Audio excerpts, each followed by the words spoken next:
Jesús Callejo nació en Valderas, León, donde pasó su infancia y adolescencia hasta que se fue a vivir a Valladolid para hacer sus primeros pinitos en la radio y sacar la licenciatura en la carrera de Derecho. Más tarde, ejerció de funcionario en diversos puestos jurídicos en Madrid, hasta que cambió la palabra ministerio por la palabra misterio, pidiendo así una excedencia voluntaria.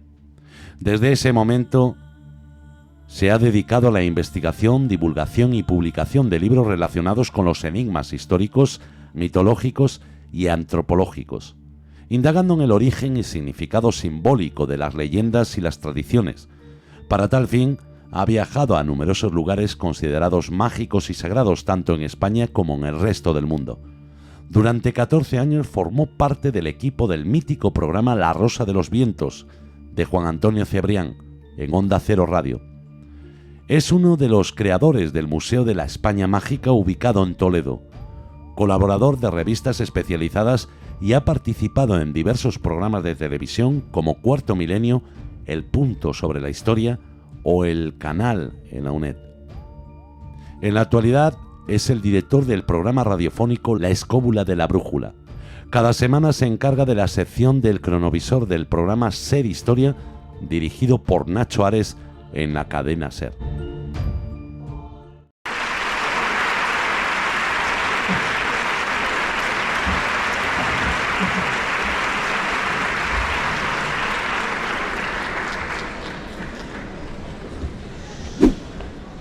Muy buenos días. ¿Habéis desayunado bien? Muchas gracias, Rafa, por esa presentación. Muchas gracias, Miguel Ángel, que me ha precedido, a las madres de luz, a ese vídeo que venís. Decía Rafa que acumulo muchos datos. Son datos que forman parte de la vida, pero yo creo que lo que estamos acumulando en este congreso, que es lo fundamental, estamos acumulando sensaciones, emociones, experiencias.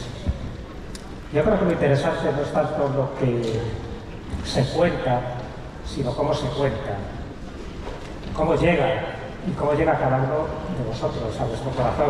Porque este tipo de congresos, en los que me congratulo de haber estado ya unas cuantas veces, siempre tengo esa sensación de que recibimos mucho más que lo que aportamos. Y si estamos aquí explorando, porque ya sabéis que no existe la casualidad, ya sabéis que muchas de las palabras que se están repitiendo a lo largo de este congreso es la gratitud, es el regalo, es la vida y, como no, también la muerte. Creo que sois conscientes todos, absolutamente todos, del momento en que se ha celebrado este congreso. Un congreso de vida después de la vida. Justo en fechas que tradicionalmente están relacionadas con el Día de Todos los Santos, con el Día de Difuntos, que es el 1 y el 2 de noviembre, otros lo llaman Halloween, y también por esa desgracia que bueno, ha tenido lugar tanto en Castilla-La Mancha como en Valencia, donde, como no, la muerte también ha sido protagonista. Y como nada es casual, yo creo que todo eso lo que hace es amplificar muchísimo más las ponencias que me han precedido y las ponencias que van a continuar esta tarde.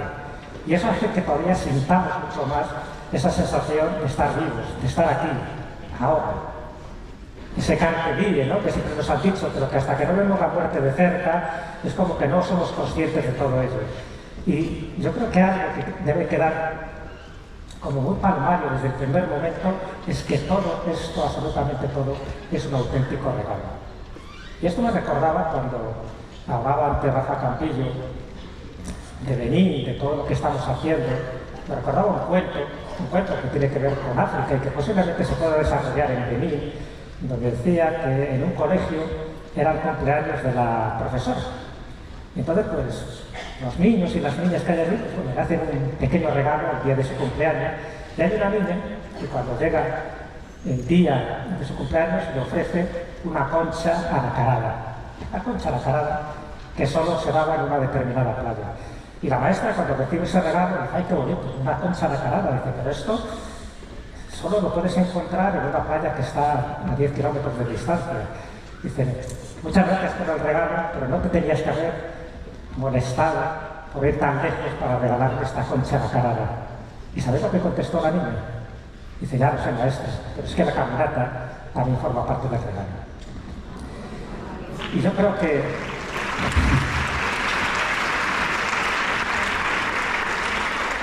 eso es lo importante. Todos los que estéis aquí, sabéis que estáis haciendo un regalo portentoso. No solo un regalo, en fin, pues a todos los niños y niñas de Benín, también parte de la recaudación de lo que habéis aportado también va a los damnificados de la Dana, sino que también sabéis que es un regalo para vosotros. Es un regalo porque todo lo que se ha dicho aquí, lo que yo pueda aportar humildemente, todo eso está enriqueciendo, todo eso forma parte de vuestra vida y de vuestra experiencia. Yo creo que eso es algo que es impagable y todo, al final, forma parte de nuestras vivencias y todo forma parte de algo que luego nosotros vamos a transmitir a nuestros hijos, a nuestros hermanos, incluso no hace falta ni siquiera con palabras, ¿no? Con un gesto, con un abrazo, con una mirada. Eso es lo que al final vais a transmitir, porque en definitiva todos estamos aquí no solo para experimentar, sino para compartir. Y aquello que no se comparte y aquello que no se da, se acaba perdiendo. Dicho lo cual, vamos a empezar con estos guías, que fijaros, cuando hablamos de guías, de los espíritus, de esos que nos protegen, quería hacer una pequeña incursión a cosas que posiblemente muchos ya sabéis, pues yo creo que es bueno también recordar, ¿no? Esos espíritus que todos, estoy convencido, sabéis que van con vosotros, que os protegen en momentos muy determinados. Ya sabéis que el cristianismo lo llama el ángel de la guarda. En todas las religiones siempre se habla de esos espíritus guías, de esos espíritus protectores. Pero no solo hay espíritus personales, sino que también hay espíritus que custodian ciertos lugares. Hay un libro, lo recomiendo, pero bueno, un poco de pasada, porque ahí intento un poco explicar también mis investigaciones, mis experiencias, mis vivencias, y el título yo creo que es muy representativo por eso, porque he visto y he experimentado cosas que no creeríais, pero cada uno de nosotros tenemos que experimentarlo para dar un poco esa vivencia a los demás, que también forma parte de la historia. Evidentemente, yo siempre, cuando me recomiendan, digo: oye, dinos algo, ¿no?, para meternos un poco en este mundo del misterio, como si el mundo del misterio fuera algo distinto al mundo de la historia, al mundo de la cultura. El misterio es cultura, no lo olvidemos. Todo forma parte de la cultura, y la cultura forma parte también de nosotros mismos. Por eso el misterio está en la historia, está en la arqueología, está en la astronomía, está en la genética, está en los viajes, está en cada cosa, en cada disciplina que enseñan en las universidades o incluso en las escuelas iniciáticas también. Cada camino nos lleva siempre al mismo lugar. Pero es importante conocer algo de historia, porque la historia es un poco como el sustrato del que venimos, del que nos tenemos que nutrir, del que tenemos que aprender. Hombre, siempre se ha dicho que hay que aprender historia para no repetir los mismos errores. Algo debemos afirmar porque continuamente estamos repitiendo ciertos errores. Pero es bueno saber que la historia ya nos está dando las pautas de la gente que nos ha precedido y que ha pasado por experiencias muy similares a las nuestras y que luego lo han contado. Y lo han contado a través de libros, a través de los papiros, a través de inscripciones en la piedra, de petroglifos. Lo han contado de una forma o de otra y nos ha llegado a nosotros, y sobre todo a raíz de la invención de la imprenta. Y cuando hablamos de los guías, a mí siempre me interesa saber si realmente lo que sentimos nosotros también lo sentían nuestros antepasados, si también ellos tenían la sensación de estar protegidos, si ellos también tenían esa presencia, ¿no?, de seres en plural, ¿no?, que de alguna forma estaban en el lugar adecuado cuando ellos lo necesitaban. Y me di cuenta que sí, que efectivamente, todas las culturas, absolutamente todas, de las que tenemos constancia, desde que hay historia, aunque también en la prehistoria, pero desde hace 5.000, 5.500 años de que tenemos documentos escritos, se ha dejado reflejar todo este tipo de experiencias. Y uno de ellos son los romanos, como bien sabéis, la famosa frase, ¿no?, que han hecho por nosotros los romanos. Yo diría, ¿qué es lo que no han hecho por nosotros los romanos? Bueno, pues una de las cosas que han hecho los romanos por nosotros es que nos han transmitido muchas de sus creencias, de sus costumbres, de sus tradiciones y algunas de las leyendas y también de las supersticiones. Y ellos, fijaros, el Imperio Romano, un imperio potentísimo, no había forma de vencerles porque tenían una estructura jerárquica militar que estaba basada precisamente en la disciplina, en el honor, en el orden, en fin, todo ese tipo de cosas que es lo que hacía que ganaran prácticamente todas las batallas. Bueno, pues un imperio tan racionalista y tan jerárquico, donde estaba el emperador o estaba el jefe, ¿no?, de la República y todos los demás, ellos eran muy supersticiosos, sabían perfectamente que los dioses estaban con ellos. Los dioses mayores y los dioses menores. No me interesa ya los dioses mayores porque forman parte de todos los panteones, pero los dioses menores, sabéis que en las casas romanas, en los domos, en las villas, de los patricios, de los que se lo podían permitir, pero también incluso de las clases humildes, ellos tenían nada más entrar en el atrio de un domo romano, seguro que habéis entrado en alguno, porque en España tenemos muchísimas excavaciones y yacimientos arqueológicos romanos. Bueno, pues nada más entrar en el atrio de estas casas, lo primero que encontrabas era un larario, es decir, un altar dedicado a los lares. ¿Quién eran los lares? Eran sus dioses protectores de la familia, los dioses protectores del hogar. Un larario donde, aquí tenéis una pequeña representación de lo que sería un larario, siempre se respetaba como gente joven, algunos con una cornucopia, es decir, con una especie de jarrón donde salían flores de manera intermitente, y las serpientes, que en el fondo lo que está representando también es la regeneración, ¿no? La serpiente, con el cambio de piel, es un poco también la sensación de que nosotros nos tenemos que regenerar cada cierto tiempo. Decía Miguel Ángel Tobías que cada 7 años somos distintos, efectivamente, porque no hay ninguna célula que sea exactamente la misma. Las serpientes como elemento de sabiduría y no como elemento de perdición, que según qué costumbre o tradición nos cuentan una cosa, nos cuentan otras. Bueno, pues los lanarios eran el culto a los lares, es decir, a sus espíritus protectores, y tenían sus ofrendas. Había que dejarles una serie de flores, comida, incienso. Fijaros que el incienso ya viene desde épocas pretéritas.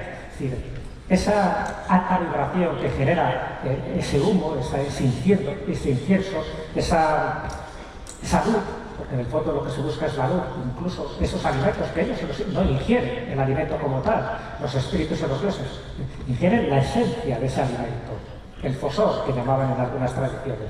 Bueno, pues para ellos, el interés en Larario, de Pompeya, para ellos tener a bien a los lares era fundamental, porque protegía a la familia, protegía también a cada persona, porque pensaban que había un lar que desde el mismo nacimiento le seguía hasta el momento de la muerte. Pero es que también tenían los dioses penates, que eran un poco los dioses protectores de la despensa, ¿no?, de los frutos que ellos acumulaban, de la comida, de la subsistencia.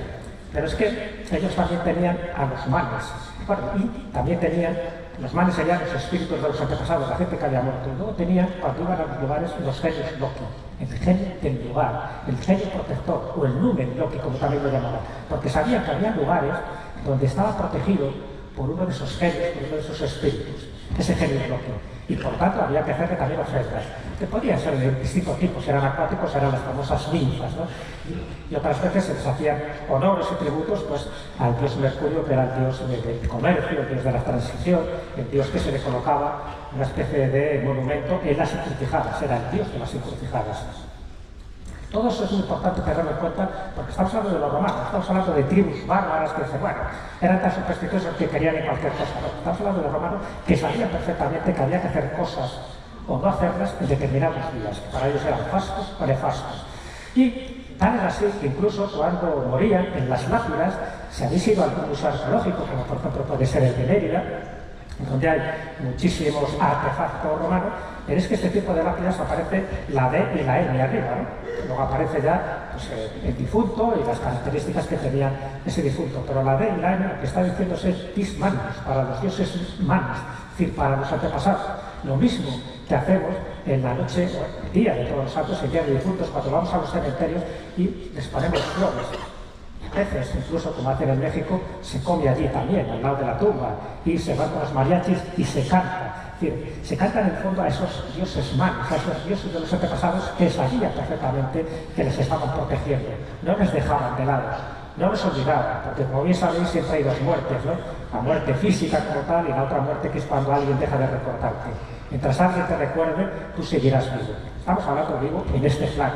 Ya sabemos, todos los que estamos aquí, que hay otros planos vibracionales donde seguiremos, ¿no?, nuestra vida de una forma continua una vez que dejamos esta carcasa que se llama el cuerpo. Bueno, pues ahí tenéis. Cuando veáis una lápida de estas características, con la aureola además de esas hojas de laurel, es a los dioses manes, es decir, a sus dioses protectores, a los dioses que se estaban de alguna forma beneficiando. Y también tenían a los...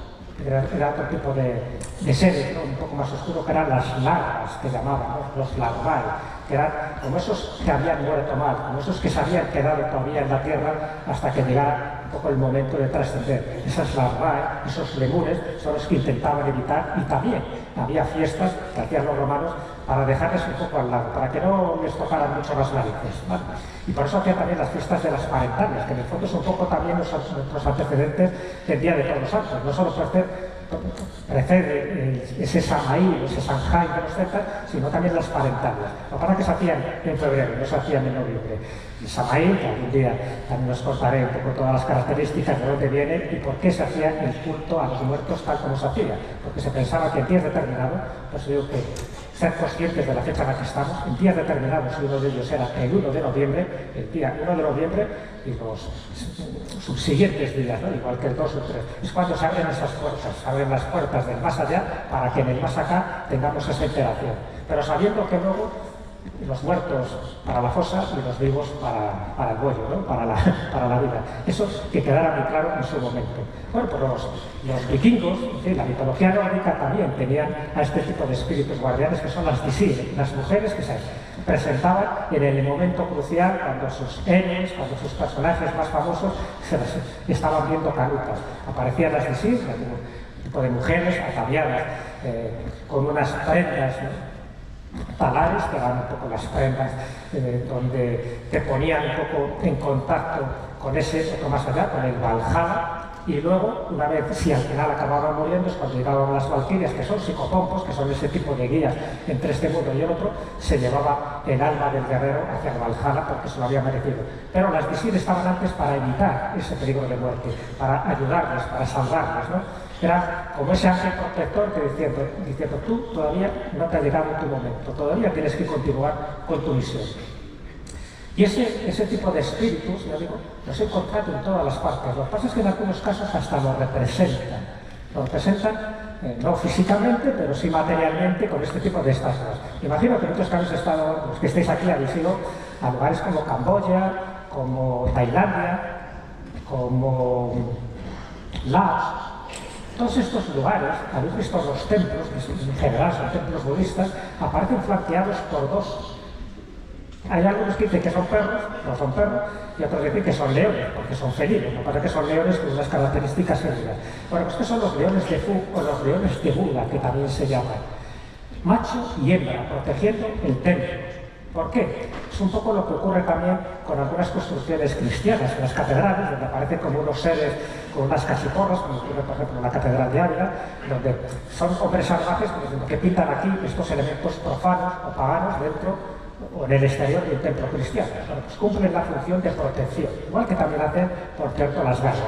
Las gárgaras no solo sirven para de canalizaciones del agua, ¿no?, cuando llueve, sino que también tienen un efecto apotropai, es decir, un efecto de protección de ese tipo de templos. Por eso las gárgaras siempre son elementos monstruosos. Habéis fijado que suelen ser pues, dragones, seres, en fin, casi demonios, monstruos, porque se busca precisamente eso. Los leones de Fu, de este templo, por ejemplo, en Tailandia, lo que buscan es eso, es la protección de lo, como diferenciando lo que es la parte profana de la sagrada, ¿no? Y además son duales. El yin y el yang siempre está presente en este tipo de cosas.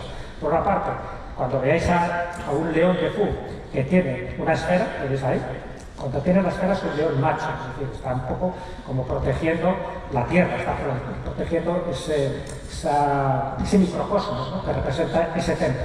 Y la hembra, la que está al otro lado, normalmente tiene un cachorro, una cría bajo su pata, está protegiendo la vida. Ese simbolismo que muchas veces pasa desapercibido, porque entramos en el templo sin darle más importancia, ¿no? Nos vemos la foto y mira qué guapo está el león. Bueno, pues el león y la leona están cumpliendo una función principal. Están defendiendo ese templo de malas vibraciones, de personas, por ejemplo, que vayan con malas intenciones. No porque haya una barrera invisible ahí que lo proteja, sino sencillamente porque ellos conocen un poco lo que es el interior de nosotros, que es nuestro alma. Entonces, bueno, aquel que vaya con intenciones agresivas, evidentemente ya sabéis que la ley del karma al final tiene sus consecuencias. Bueno, también alrededor de estos templos sabéis que además de estos leones de Fu hay campanillas. Es que hay unas campanillas que tintinean con el viento. Bueno, esa alta vibración que generan las campanillas, que en el fondo es un poco también el efecto que hacen las campanillas en el interior de las iglesias, ¿no? Cuando se celebra la misa, o las campanas, la alta vibración lo que hace siempre es alejar a los seres de baja vibración, a los seres del bajo astral. No lo olvidéis. Eso, el sonido, igual que la luz, son elementos que sirven para crear una especie de campana de protección en los templos sagrados. Sean budistas, sean taoístas, porque en los templos taoístas, una vez que pasas por el tori, por esa fuerza ceremonial que tienen los templos taoístas, también te encuentras a una serie de representantes llamados de otra manera, pero en el fondo son como estos leones de Fu, estos leones protectores. Y en Tailandia, además de esos templos, es decir, de los lugares sagrados, en su vida cotidiana tienen estas casas de espíritus. Ya también que la gente no se da cuenta, cuando vas por la carretera, cuando vas haciendo un recorrido turístico, que vas de ciudad en ciudad, pues bueno, en los campos aparecen como casitas pequeñas, ¿no? Que dicen, ah, mira qué bonito, qué decoración, qué buen gusto ha tenido este hombre para hacer una casita. No es que tenga buen gusto o no tenga buen gusto, es que esas son casitas de espíritus precisamente para proteger las cosechas, para que sean mucho más fértiles, porque saben perfectamente que en ese lugar hay un genius loci, eso que llamaban los romanos. Ellos no lo llaman así, son sus espíritus. Entonces, para ofrendarles cosas, para que tenerles a bien, porque ojo, los espíritus también pueden ser vengativos si realmente tú no les correspondes a ellos. En el fondo esto es un poco como dicen los abogados un do des, es decir, te doy para que me des, ¿no? Que también es un poco lo que se hace a veces en el mundo cristiano y católico, cuando haces una especie de negociación con un santo determinado, ¿no? O sea, San Antonio, por ejemplo, ¿no? San Antonio de Padua. Dice, o encuentro novio, o te doy la vuelta, o te sumerjo en agua, que en algunos sitios se sumerge en el agua y hasta que no aparece el objeto perdido, aparece el novio, no le sacas del agua. Lo cual dice, madre mía, qué salvajada, ¿no? Bueno, es una especie de negociación que se hace con el santo. Bueno, pues aquí ocurre algo parecido con esta casa de los espíritus. Se les ofrenda, como veis, pues, cantidad de varitas de incienso, de sábana, una vez más, ¿no? Ese olor eleva muchísimo la vibración, se le da comida, siempre hay agua, siempre hay elementos dulces también, por eso mismo, porque para ver que a este tipo de espíritus le gustan este tipo de alimentos. ¿Para qué? Para tenerles a bien, para que si hay algún tipo de tormenta, si hay algún tipo de problema climatológico o lo que sea, que su casa o su hacienda no sufra los peligros que a lo mejor puede sufrir otra casa. Y esto es curioso, porque a veces esto se produce. Es decir, que hay lugares como que parece que quedan protegidos y hay otros lugares que quedan devastados. Eso incluso ha pasado también con erupciones volcánicas. Yo lo he visto, por ejemplo, en Lanzarote, pero también se ha dado en algunos países de Centroamérica, donde erupciones volcánicas, la lava va arrasando prácticamente todo, y cuando llega a un templo o una iglesia en concreto, la lava se separa, se crea un muro ahí como de protección, como si alguien desde el más allá estuviera diciendo, hasta aquí hemos llegado, este lugar va a quedar incólume. Bueno, puede ser, cada uno que le aplique lo que quiera, pero yo estoy convencido de que los genius loci están ahí, nos están protegiendo. Y fijaros, vamos a casos de España, ¿no? Conviene saber que en todos los lugares existe la creencia, ¿no? Pero en España es que tenemos para dar y tomar, ¿eh? Cantidad de lugares que tenemos llamado la España mágica, la España extraña, la España insólita, lugares de poder, lugares donde realmente sientes esa energía. Bueno, el Barranco de Badajoz, yo no sé si habéis estado alguno ahí, el Barranco de Badajoz, a pesar de que se llama de Badajoz, está en Tenerife, está en Guimar. Eso despista mucho, ¿no? El Barranco de Badajoz está en Badajoz y no he visto el barranco. Bueno, lo llaman así. En Guimar además están las famosas pirámides de Guimar, en fin, que tiene también toda una historia curiosísima y muy relacionada con la masonería. Pero bueno, no voy a entrar ahí, voy a entrar en este Barranco de Badajoz.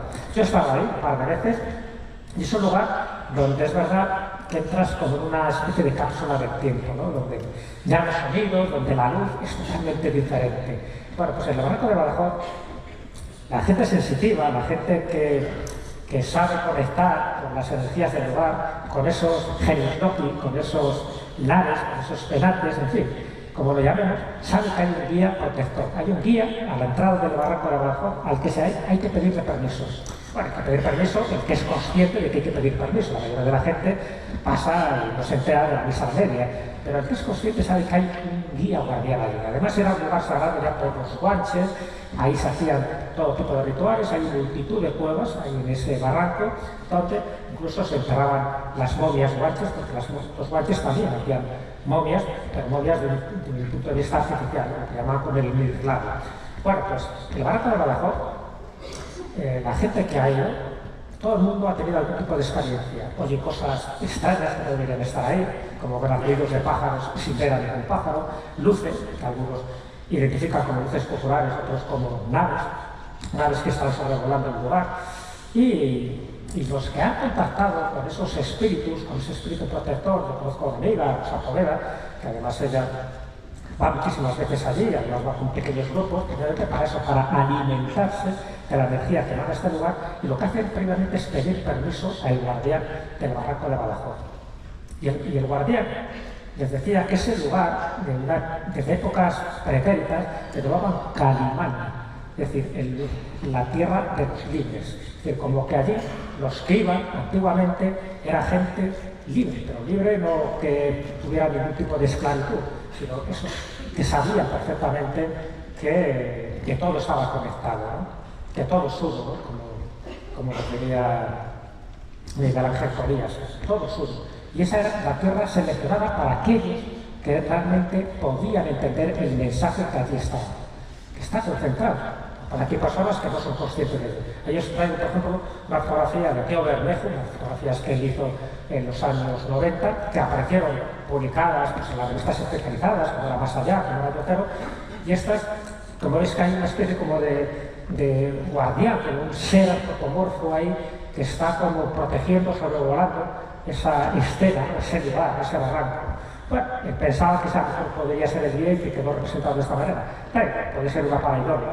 Lo importante es que ahí ocurren cosas, es decir, ahí hay ingenios locos. Y el que lo sabe, lo experimenta.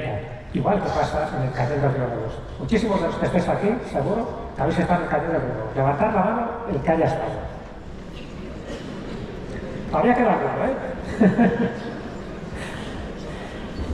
Bueno, si queréis ir a un lugar, a ver, muchísimos, pero si queréis ir a un lugar mágico donde tenga todos los principios, requisitos para convertirse en un lugar mágico, ir a la ermita de San Bartolomé, está ahí, está en el medio, casi en el medio del Cañón del Río Lobos, estamos hablando de Soria, una construcción templaria, y que para ir ahora hay que ir a Belén. Ya sabéis que en los lugares mágicos hay que merecerlos. ¿Quién construye una ermita en el Cañón del Río Lobos para ir a escuchar misa a las 12 del domingo? No está para eso. Es decir, esa ermita se construyó por otro tipo de razones.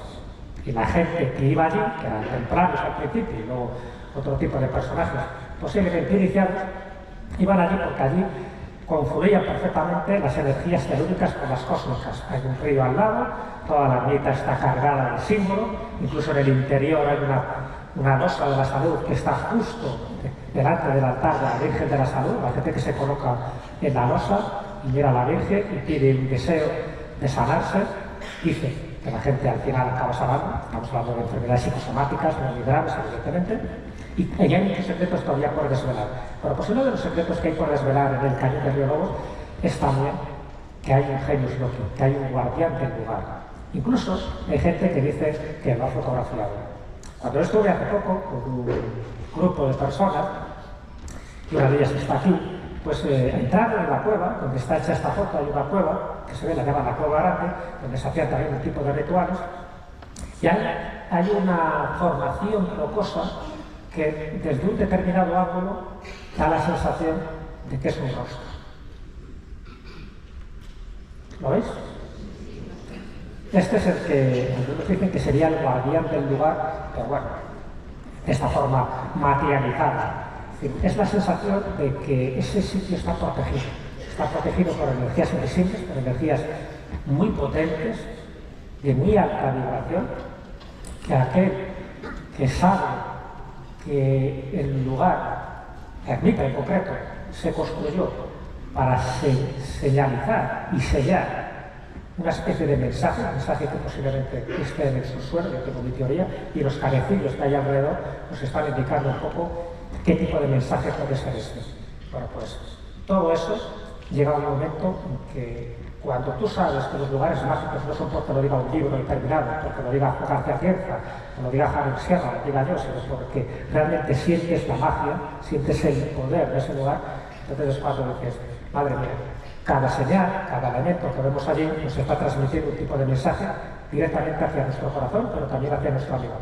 Son dos partes que son esenciales para entender lo que nos está llegando, la cantidad de información que nos está llegando.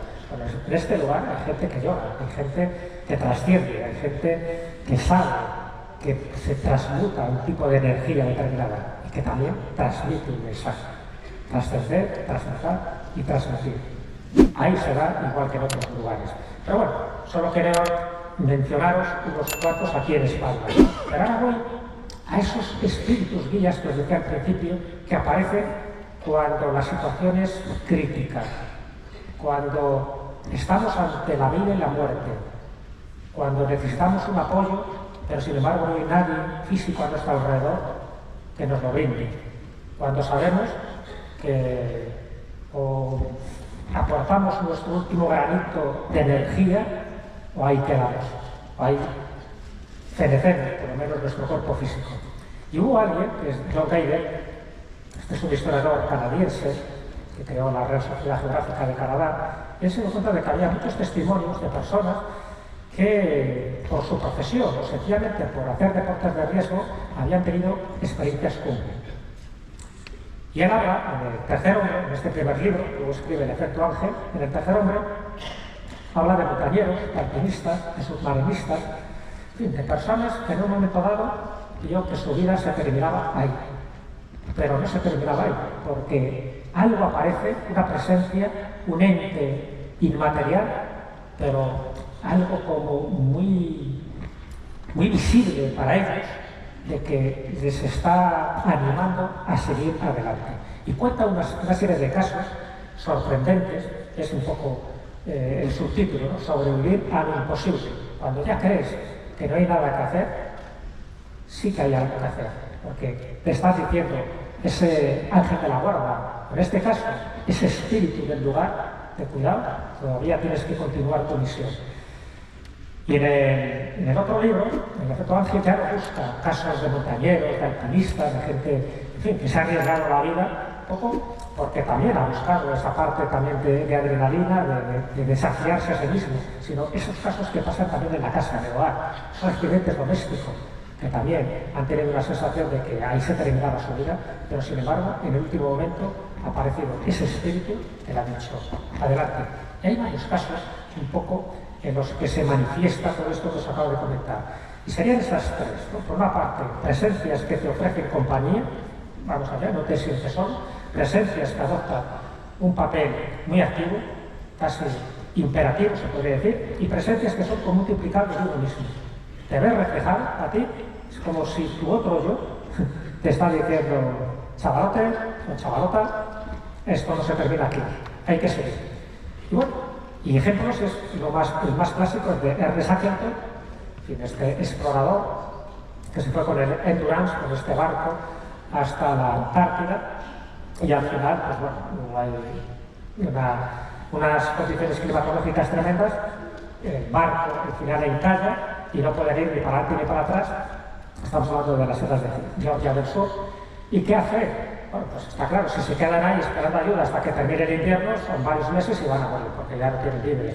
Entonces lo que hace es que se coge, hay una serie de hombres que se quedan un poco custodiando también el barco, protegiendo un poco como su zona de protección, porque fuera del barco evidentemente te quedan horas, y él se va con otros dos hombres en busca de ayuda. Pero una búsqueda de ayuda que estamos hablando de más de 130 kilómetros caminando por esos lugares, imaginaros, ¿no? El frío, el hielo, las condiciones climáticas tan extremas. Y es lo que cuenta algo muy llamativo, porque dice que cuando iban caminando, cuando ya estaban desfallecidos, cuando ya pensaban que no iban a encontrar porque iban a un puerto ballenero, que estaba en estas islas de Georgia del Sur, Cuando ya estaban desfallecidos, tiene la sensación de que no son 3, sino que son 4. Que hay una persona, hay un cuarto persona que va con ellos, que les está ayudando, que les está animando en los momentos más desesperados. Él lo atribuye a la providencia. Considera que es la providencia la que quiere que se termine esa misión, por lo menos esa misión, con una cierta salvación de sus hombres. Efectivamente, llegan al puerto ballenero, obtienen ayuda y luego pues, consiguen rescatar a todos los tripulantes del Endurance. Aquí tenéis un poco esa portada de un periódico, es el tercer hombre o el cuarto habla. Y luego es en un poema de S.L., que fue el premio Nobel de Literatura, La Tierra Baldía, un libro que recomiendo, que es un libro también con multitud de claves, ¿no?, para comprender y para asimilarlas. Él dice esto, ¿no? Dice, haciendo referencia a la expedición de Ernest Shackleton de 1916. ¿Y quién es el tercero que camina siempre a tu lado? Si cuento, solo estamos tú y yo juntos, pero sin ir hacia adelante por el camino blanco, por la nieve, siempre hay otro caminando junto a ti, un encapuchado que se desliza envuelto en un oscuro manto. No sé si es hombre o mujer, pero ¿quién es aquel al otro lado de ti?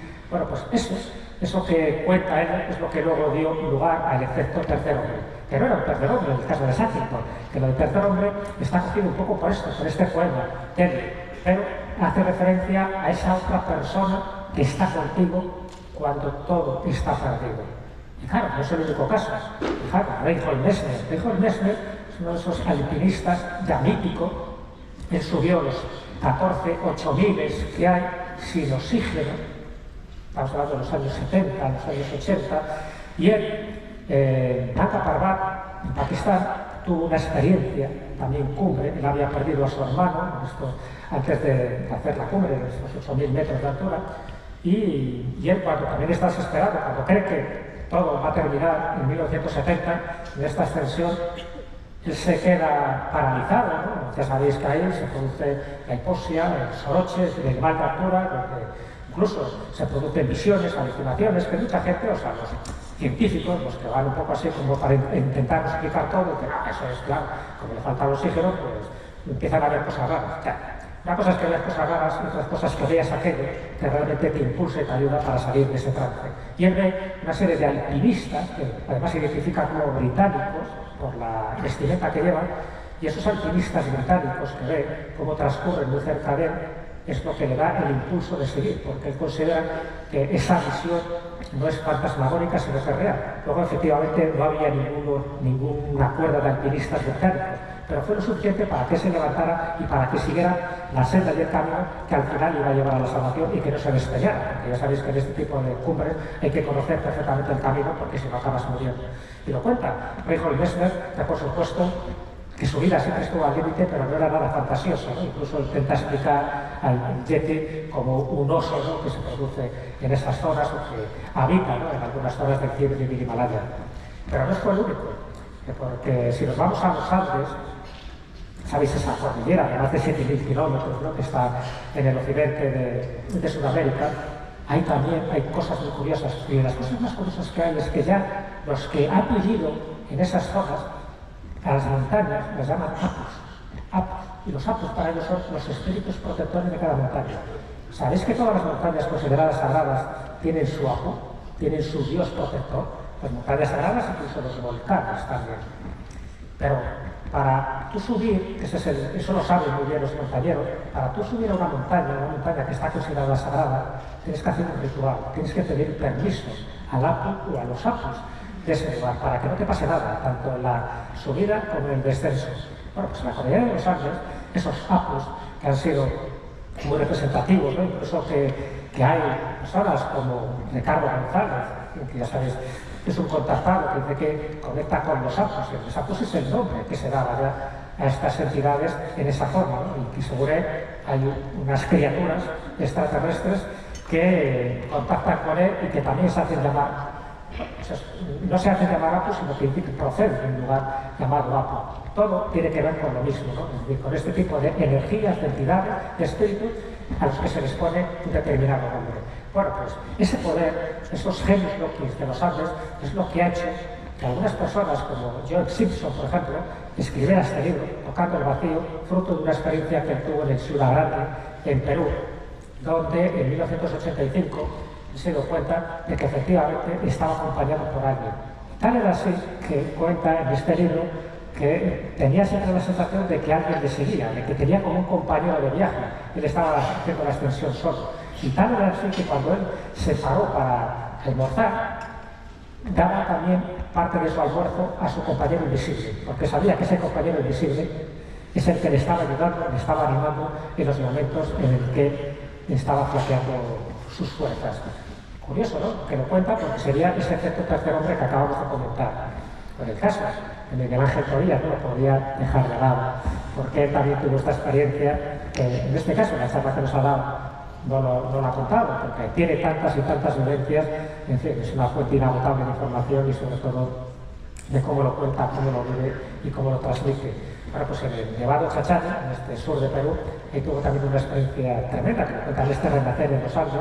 Claro, esto es un libro que él escribe 13 años después de haber pasado la experiencia, porque le conmocionó tanto, le cambió tanto, que pensaba que había que dejar un tiempo determinado para que se fuera asimilando. Y fijaros que tienes el prólogo de Ferrato Parrado. Fue uno de los 16 supervivientes del accidente aéreo que hubo en el año 1972, lo de la película Vive, ¿no? Lo de la película esta última que habéis visto, ¿no? De la Sociedad de la Nieve. Bueno, pues evidentemente, cuando él tuvo esa experiencia, que estoy convencido que evidentemente le cambió la vida y para mejor, porque todos los que tienen esta experiencia, al final pierden el miedo a la muerte, ven la vida con otros ojos, ven la vida con otra esperanza, con una actitud y sobre todo con la necesidad de contar su historia y su mensaje a los demás. Y él cuando estaba sufriendo taquicardias, estaba sufriendo el soroche, ya pensaba, ¿no?, que ahí se terminaba también su aventura vital. Y él nota, además en unas horas muy determinadas de la madrugada, entre las 4:30 y 5:30, si no recuerdo mal, es cuando ya está desfallecido. Sabéis que hay dormirte es morir. O sea, tú te duermes y ya no te despiertas porque acabas congelado. Y cuando él está ya prácticamente dormido, como dejándose ir, ¿no?, por la muerte blanca, nota que hay una mano que le toca la cara. Esa mano le hace reaccionar. Y no solo una vez, sino por segunda vez, esa mano le está tocando la cara, tanto como diciendo: Miguel Ángel, no es tu momento. Y él habla en este libro, que lo recomiendo, como que tiene un diálogo con Dios. Da igual cómo entendáis a Dios, tiene un diálogo con Dios interno, y ese diálogo con Dios es lo que le da toda la fuerza necesaria para seguir adelante, para hacer las producciones que ha hecho, para las películas documentales y para contar las cosas como las cuenta de maravilla. Aquí fue, en los Andes, donde él volvió a nacer y donde tuvo esa sensación del efecto ángel, del efecto tercer hombre. Y lo mismo pasa en el Himalaya, como no. Fijaros que en los Andes hacen también unos rituales muy concretos, pero en el Himalaya hacen otro ritual muy concreto, precisamente para entrar en consonancia con esos dioses que habitan, que es lo que llaman la puya. Es escrito puja, es puya, que es un ritual a los dioses que viven en esas montañas, en esos tantos 8000 que hay en el Himalaya. Bueno, y una de las cosas que le pasó a Fran Smithy en 1933 fue algo muy similar también, porque él tuvo una caída, porque pensaba, ya sabes que tenía una caída a estas altitudes, y él lo hizo además sin oxígeno en aquella época, era una caída, y romperte una pierna, pues prácticamente ya estás desahuciado, ¿no? Y sin embargo, él tuvo la sensación de una voz imperativa que le estaba diciendo que era el momento de seguir adelante, arrastrándose, una voz que le identificó con la de su padre, el padre que ya había fallecido, y que fuese también ese efecto ángel, llámalo su ángel de la guarda, llámalo genius loque del lugar, da igual, pero ese espíritu guía le animó para seguir adelante y para contarlo luego eso mismo. Aquí tenéis lo que es la puya, que significa, es una palabra sánscrita, que significa veneración devocional, donde se colocan banderas de oración, sabes que normalmente son ritos budistas, donde se ofrece comida, donde hay arroz, donde hay un poco de licor también, hay ofrendas de todo tipo, pero es a los dioses que habitan esas montañas para que los sectas lo saben perfectamente, saben lo que tienen que hacer, para que tú puedas ascender y descender sin mayor peligro por el Himalaya y hacer que cualquier montañero consciente, cualquier alpinista consciente, siempre lo hará. Porque aquí no es una cuestión de creencias, es algo de sapiencia. Tú tienes que escuchar a los ERPAs y saber perfectamente que esto es así. Y el que no lo ha hecho, al final ha tenido sus consecuencias. Luego lo atribuirá a la casualidad, a la mala suerte, ya. Hay que hacer las cosas bien. Y eso lo sabe muy bien también Carlos Pauler, que tuvimos hace poco en una entrevista en La Escóbula, que nos contó esta experiencia del Canchenjunga, la tercera montaña más alta, y nos contó cómo también, teniendo esa caída, hicieron además por la cara sur, la parte más difícil del Canchenjunga, y eran 4 personas, y al final él se cae por una grieta, que tuvo ese accidente, no le podía rescatar a sus compañeros, y también tuvo una sensación de que había unos serpas, digamos, en este caso, antes nos contaba Reinhold Messner, que eran como unos alpinistas británicos, que le vio como un serpa que se acercaba cerca de él, y también era una especie como de aparición espectral, porque evidentemente en esa grieta, para salir de allí, no había ningún serpa, pero sí le indicó el camino, por la forma de caminar que tienen los serpas, le indicó por dónde tenía que salir arrastrándose y poder salvar la vida, porque estaba oscuro, era de noche, no veía nada, estaba totalmente herido. Pues ese ser tan milagroso que le identificó con serpa fue el detonante, a lo mejor algo que se le activó en su mente, porque luego hay explicaciones y cada uno tiene la suya, para que pudiera sobrevivir. Una vez más, el efecto tercer hombre. Lo tenéis en esta charla, en esta entrevista que hicimos en su momento con los mensajeros invisibles. Y os recomiendo un libro, porque siempre me gusta también, siempre me preguntáis, bueno, ¿pero dónde me puedo enterar de más casos y de más cosas de este tipo? Aquí tenéis el de Javier Pérez Campos, para mí parece un libro también revelador, donde él cuenta multitud de personas investigadas por él que nos aportan esa vivencia, ¿no? Él dice, nos ayudan, nos advierten, nos protegen. Y él dice, en ocasiones, fuerzas misteriosas nos salvan de nuestro último aliento. Fuerzas misteriosas. Da igual, no hace falta que lo creáis en ello, no hace falta. Y ojalá nunca estéis en esa situación última, en esa situación cumbre de vida y muerte.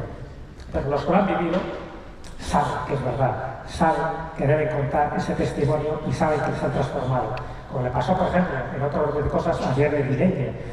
Este hombre estuvo en la Mir, en esta estación soviética, durante varios días, y muchos de esos días todo lo que ocurría era nefasto. Siempre había un pequeño incendio, había pequeños accidentes, en fin, las cosas no salían como él quería y él veía que su vida podía peligrar. Y cuando estaba un poco más cabreado por aquella situación, cuando decía, ¿qué hago aquí? ¿Por qué todo está saliendo mal? En fin, al final me voy a matar y no voy a conseguir la misión. Es cuando él dice que escucha también una voz imperativa en su cabeza, que también identifica como un familiar, y dice, Jerry, lo estás haciendo muy bien, estoy muy orgulloso de ti. Él considera que esa voz era la de su padre, que también había fallecido, y que en ese momento eso le dio ánimo para arreglar las averías que se estaban produciendo en la estación Mir y poder llegar sano y salvo a la Tierra. Lo mismo también, claro, este caso tan traumático que hubo, ¿no? El 11S, en esta Torre Sur, con el World Trade Center, con el Boeing 767, que es el que se estrella en esta torre. Ronnie de Francesco estaba en el piso 84, es decir, en un piso donde todos prácticamente estaban muertos o estaban a punto de morir, porque ya no ascensor no había, las escaleras estaban derruidas, se estaban cayendo los cascotes, pero él llega un momento en que toma la decisión de salir corriendo, como sea, el humo, el sofoco, el calor excesivo, se cae en un momento dado y ve que no puede llegar a la salida. Y justo en ese momento es cuando otra voz, esa voz imperativa, le dice, levántate, levántate.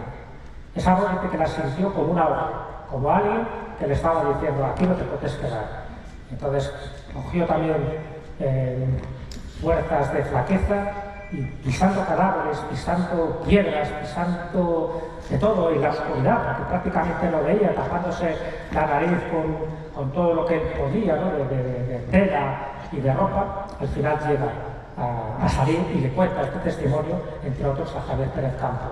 Bueno, pues ¿cuántos casos en estos momentos hubo similares que al final, por vergüenza, por miedo, no lo quisieron compartir? Pero el que lo compartió, y estoy convencido que en esta tragedia que ha habido en La Dana, en Valencia, cuando pase el tiempo iremos viendo testimonios a lo mejor muy parecidos a estos, de personas que sabían que prácticamente su momento había llegado, pero no había llegado, porque una voz, una mano, una ayuda determinada les ha salvado. Conozco el caso de un compañero de la Escuela de la Brújula, con Fermín Mayorga, que tuvo un accidente terrible con el coche, prácticamente se mata y él al final, cuando recobra la conciencia, se levanta y por fin consigue que llegue ayuda para salvarle y para llevarle al hospital más cercano. Y le pregunta, una de las cosas que le pregunta, dice, ¿quién era la mujer que iba contigo? Y él dice, conmigo no iba nadie, yo estaba solo en el coche. La gente que fue a ayudarle vio a una mujer que luego se desvaneció. Él no era consciente que había ninguna otra mujer allí, nada. Pero posiblemente esa mujer, ese espíritu femenino, fue el que le ayudó a salir bien parado de aquel accidente. Lo digo porque son tantos y tantos los testimonios que veáis un poco para que nos demos cuenta de que no todo tiene que ver, a lo mejor, con espíritus dentro de ese mundo paranormal, ¿no? Con esas creencias que algunas personas tienen, pero que sin embargo aquí en el mundo judío-cristiano en el que vivimos todos, en el mundo católico, esas presencias las atribuimos a quién, pues esto, a damas de luz, a seres, a vírgenes protectoras, fijaros la cantidad de vírgenes que siempre se les atribuye este tipo de circunstancias. Y una de ellas, que siempre me ha llamado la atención, pero claro, es como poner un nombre a ciertas entidades que han salvado a algún ser indefenso. En el caso de la Virgen de la Pera, en el terreno de Armuña, en Salamanca, pues esta estación es una aplicación muy moderna porque al final la original se perdió hace unos cuantos años, pero aparte con una pera. ¿Por qué? Porque lo que cuenta la leyenda es algo muy significativo. Y es que hubo una niña que se perdió, estamos hablando de mediados del siglo XIX, se perdió, estuvo al intemperie durante un tiempo, una noche, corta, y lo lógico es que esa niña hubiera muerto de frío o hubiera tenido pues, algún tipo de percance, pues, que se hubiera caído, que hubiera tenido heridas muy graves. Y sin embargo, no, todo lo contrario. Un campesino al día siguiente la encuentra sana y salva, perfectamente de salud, incluso alegre. Y cuando la llevan a casa, ella lo que cuenta es que una dama de luz, una dama blanca, la había protegido y que le había dado unas lentejas para que tuviera y una pena. Bueno, tal fue el impacto en este pueblo, en este pequeño pueblo salmantino, que desde entonces, cada 14 de agosto, el día antes de la Asunción, cada 14 de agosto hay un ritual, una romería que se hace con la Virgen de la Pera y se entrega una pera a cada niño que hay y 3 peras a cada cofrade. Un poco como en homenaje y como recuerdo de un acontecimiento que ellos consideran milagroso, de una protección de una dama blanca, que evidentemente la asociaron a la dama del viso, que es como se llama en este pueblo, pero que popularmente la llaman la Virgen de la Pera por la pera que tiene. La pera, por cierto, que ya era una imagen anterior que ya tenía la pera en su mano, ¿no? Qué curioso que luego la aparición o la niña considere que lo que la regala para comer, para alimentarse, era una pera. Y además incluso la aparición le dijo que no se preocupara, que había una tormenta. Es curioso porque muchas de estas cosas ocurren cuando hay una tormenta. Es como si las tormentas abrieran esa especie de puertas dimensionales, ¿no? Y que esa tormenta no afectaría a la agricultura de este pequeño pueblo, como efectivamente así fue. Bueno, lo cuento porque es una virgen muy desconocida, salvo para los habitantes de este pueblo, y que deja reflejado esos testimonios que nosotros recogimos como entidades protectoras en este libro, que escribí con Javier Sierra. Ahí investigamos unos casos que parecían que eran leyendas urbanas y nos dimos cuenta que efectivamente no eran leyendas urbanas, que son estas niñas, los casos que nosotros investigamos eran de niñas, que se pierden en un momento dado y que luego al día siguiente o a los 2 días aparecen sanas y salvas sin ningún rasguño, sin que hayan sido mordidas por alimaña y sin que hayan muerto ni de frío ni de hambre. Y bueno, investigamos varios casos y nos dimos cuenta que efectivamente son casos muy reales y hay muchos más. Lo que pasa es que hay que investigar también, hay que seguir un poco la pista. Vimos el de Rojales, el de Alicante, que fue el caso más antiguo. Evidentemente a la niña protagonista no la entrevistamos, pero sí entrevistamos a la hija que ya tiene una cierta edad, y ella lo identificó cuando se hizo la rueda de reconocimiento de la iglesia diciendo, ¿qué dama es la que te protegió? Y ella dijo, pues la Virgen del Carmen, porque tenía que identificar a alguien. Algo similar al Picasso en Cuenca, que ocurrió en diciembre del 43. ¿Veis en qué fechas ocurren este tipo de circunstancias? En diciembre, en épocas donde, en fin, el frío es tremendo y más en estas cosas. En el caso de Trinidad Collado, que se la entrevistamos, ella, cuando le hicieron la rueda de reconocimiento, identificó a la Virgen del Rosario, como aquella dama protectora que la había salvado de esa noche. Incluso como, dice que había como un delantal, que les protegía como un delantal, como un manto, incluso pues que jugaban un poco a las canicas, como que estaban muy a gusto con esa entidad que las daba luz y que las daba calor. Y luego el caso de Arroyo Sujaya, de Albacete, por Antoñita Tamayo, que ella no se identificó en aquel caso con una virgen determinada, pero sí con una presencia sobrenatural. El caso aquí de Encarnación Hernández, que estamos a la hija, que además nos habló de una aparición mariana también que hubo posteriormente. En el caso de Trinidad Collado, en el Picazo, ella fue la protagonista, ya por supuesto ya con más edad, y el caso de Antoñita Tamayo, que quedó reflejado en los periódicos del lugar aquella desaparición. Pero claro, esta es ella cuando la entrevistamos. Pero no solo los hemos encontrado en España, que hay muchos más, desde entonces, desde que escribí el libro tengo muchos más casos recogidos. Pero también me llamó la atención porque estamos hablando de Argentina, también esto ha ocurrido, y en una época relativamente reciente, como es el 2019. Esto es lo que apareció en un periódico, ¿no? Exclusiva de Clarín, el milagro de Javier. A la noche le llamaba a mi mamá, pero estaba muy lejos y no me escuchaba. Y lo que él cuenta, cuando digo, ¿cómo qué pasa? Entonces él no ve a una dama blanca, él ve a un señor, a una persona así como vestida con una especie de hábito, y él lo describe, claro, porque este niño creo que tenía 5 años, él lo describe como el viejo de la bolsa. Claro, si el viejo de la bolsa no tiene nada que ver con el hombre del Sahara. El viejo de la bolsa es una costumbre, una tradición local de allí, de la zona de San Juan, en Argentina, que las personas mayores identificaron a ese viejo de la bolsa con el cura Bronchero. El cura Bronchero era un cura gaucho, un santo popular que había muerto 3 años antes. Y posiblemente el espíritu protector del cura Bronchero se convirtió en una especie de genius loci, donde este niño, cuando desapareció, cuando estaba perdido y por supuesto con todas las papeletas para que muriera, a lo mejor fue ese cura gaucho, el que le salvó, el que le dio ese alimento y sobre todo esa protección para que fuera encontrado al día siguiente, que por cierto, le encontraron al día siguiente a unos 40 y tantos kilómetros de distancia. O sea, que, madre mía, ¿cómo pudo haber caminado esta distancia en la oscuridad? Bueno, pues estos pequeños milagros existen. Pero lo que pasa, por ejemplo, en Córdoba, ¿no? Para ellos es San Rafael su protector, porque tiene que ver con una aparición del siglo XVI, donde le dijo que mientras hubiera triunfos, así es como se llaman las estatuas de San Rafael, allí nunca habría peste bubónica, que es lo que hubo en aquella época. Efectivamente, ya nunca hubo peste bubónica. Entonces, es como una sensación de que ellos están protegidos, los cordobeses, por este santo, igual que en otros lugares tienen también su santo protector. Sería ese genius loci que os he comentado antes, pero en este caso con nombre, ¿no? Con uno de los arcángeles de la época, igual que el Santo Ángel Patrono de España, que hay mucha gente que no lo sabe. Y esto está en una iglesia de Madrid. Bueno, pues también en una época, para que fue la época de Fernando VII, ya sabéis que todo lo que tuvo que ver con Fernando VII quedó un poco ya en el olvido. Pero técnicamente y teológicamente España también tiene un ángel protector, con lo cual llama mucho la atención. Bueno, ¿qué explicaciones podemos dar a todo esto? Pues evidentemente aquí hay como 3, ¿no? La científica, las situaciones estas límites, donde alguien tiene esa presencia, esa sensación de estar acompañado y protegido, puede ser por la hipoxia o por las alucinaciones, por el soroche, esto que comentaba. O también incluso intentan dar esta explicación para las experiencias cercanas a la muerte. Ya sabéis que eso ya queda desechado. Eso no lo explica para nada. Es decir, hay otro tipo de fenómenos que se producen en nuestro interior, en nuestro cerebro.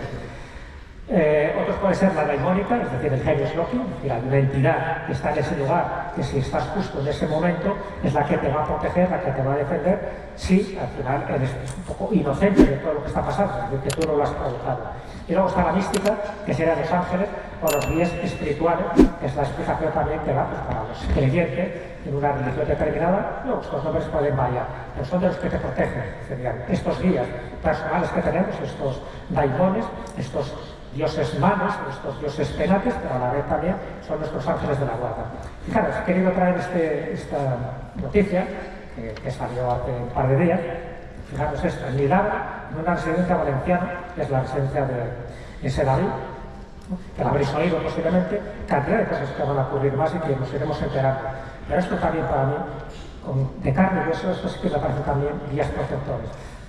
Estas mujeres, estas auxiliares, estas enfermeras que estaban en esta residencia de ancianos, de 124 ancianos, Cuando ven poco a poco las aguas y están subiendo, por supuesto se quedan sin luz, el ascensor no funciona y tienen que subir uno a uno a la primera planta, uno a uno, a pulso, cada uno de los ancianos, que muchos de ellos estaban en sillas de ruedas. Y cuando el agua sigue subiendo, del primer piso les tienen que subir al segundo piso. Al final, todos ellos se salvan. Ellas quedaron totalmente desfallecidas por el esfuerzo que tuvieron que hacer, pero un esfuerzo con una energía, con una fuerza que te da precisamente las situaciones cumbre. Estos para mí también son ángeles protectores, para mí estos también son ángeles guía. En fin, para terminar, lo que decía Albert y estoy también convencido, que solo hay dos formas de vivir tu vida. Una es pensar que nada es un milagro y la otra es pensar que todo es un milagro. Yo, y creo que todos nosotros, pensamos que todo, absolutamente todo, es un milagro. Es un milagro porque cada cosa que ocurre, cada circunstancia que nos pasa, en el fondo estamos viendo esas señales, ¿no?